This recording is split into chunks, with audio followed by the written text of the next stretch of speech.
ওই যে 40টা বাড়ি আছে, 200 কোটি টাকার মালিক আছে, সাবেক নেতা ছিল, তাদের কারণে আমাদের মতন সাধারণ নেতা কর্মী এখন জায়গা পায় না। দ্রব্যমূল্যের বিরুদ্ধে কিছু কথা বলছিলাম, তাই আমি 3বার জেল খাচ্ছি।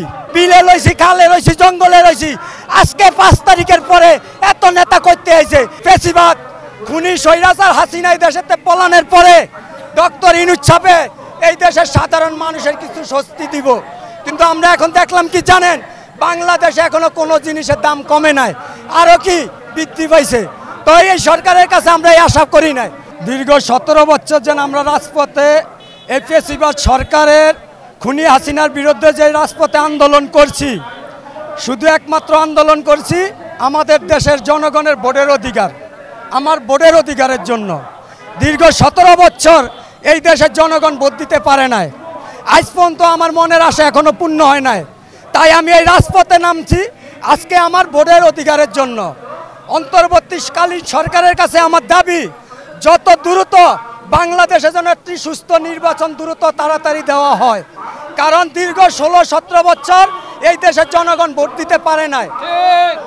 এখনো যত দ্রুত তাড়াতাড়ি একটি ভোটের ব্যবস্থা করেন, আমার ভোট যেন আমি দিতে পারি, এই অন্তর্বর্তী সরকারের কাছে আমার দাবি।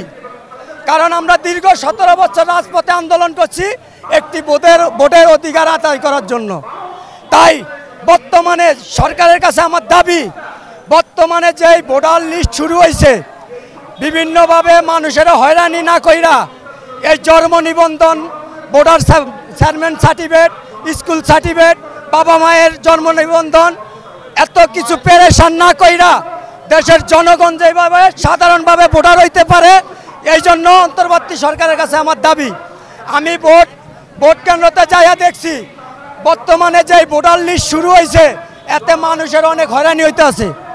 কারণ মা বাবার জন্ম নিবন্ধন, বাবার জন্ম নিবন্ধন, স্কুল সার্টিফিকেট, এই কাগজ নিয়ে মানুষ হয়রানি হইতে আছে। এই হয়রানিগুলো যেন না হয়, অন্তর্বর্তী সরকারের কাছে আমার দাবি, নির্বাচন কমিশনের কাছে আমার দাবি, সাধারণ মানুষ যেন সুস্থভাবে ভোটার হইতে পারে, সঠিকভাবে ভোটার হইতে পারে, এর জন্য দ্রুত একটি ব্যবস্থা নেওয়া দরকার। ফেসিবাদ খুনি স্বৈরাচার হাসিনা এই দেশেতে পলানের পরে ডক্টর ইউনূস ছাপে এই দেশের সাধারণ মানুষের কিছু স্বস্তি দিব, কিন্তু আমরা এখন দেখলাম কি জানেন, বাংলাদেশে এখনো কোনো জিনিসের দাম কমে নাই, আরও কি বৃদ্ধি পাইছে। তো এই সরকারের কাছে আমরা এই আশা করি নাই। আমরা জনগণের জন্য আশা করি দ্রব্যমূল্যের জিনিসটা যত দ্রুত যেন দাম কমে আনা যায়, এর ব্যবস্থা করার জন্য। আমি দীর্ঘ 17 বছরে আন্দোলন করে রাজপথে থাইকা আমি এই সরকারের বিরুদ্ধে, দ্রব্যমূল্যের বিরুদ্ধে কিছু কথা বলছিলাম, তাই আমি 3বার জেল খাচ্ছি। কেন জেল খাচ্ছি? আমার ভোটের অধিকার আদায় করতে যাইয়া।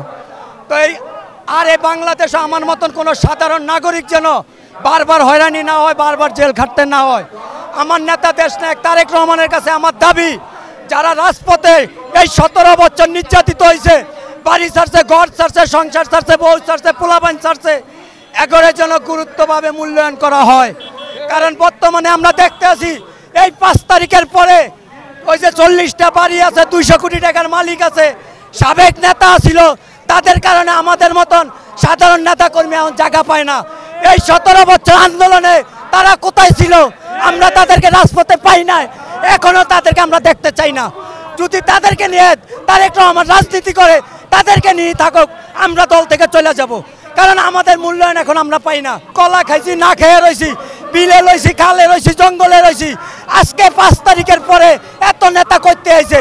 এই সাবেক নেতারা এই 16 বছর কইয়া ছিল, তাদেরকে তো আমরা রাজপথে দেই নাই, এখন তারা করতে গাইছে।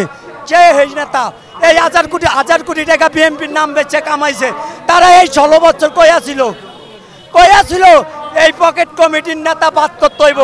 যারা এই 17 বছর রাজপথে ছিল, তাদেরকে মূল্যায়ন দিতে হবে।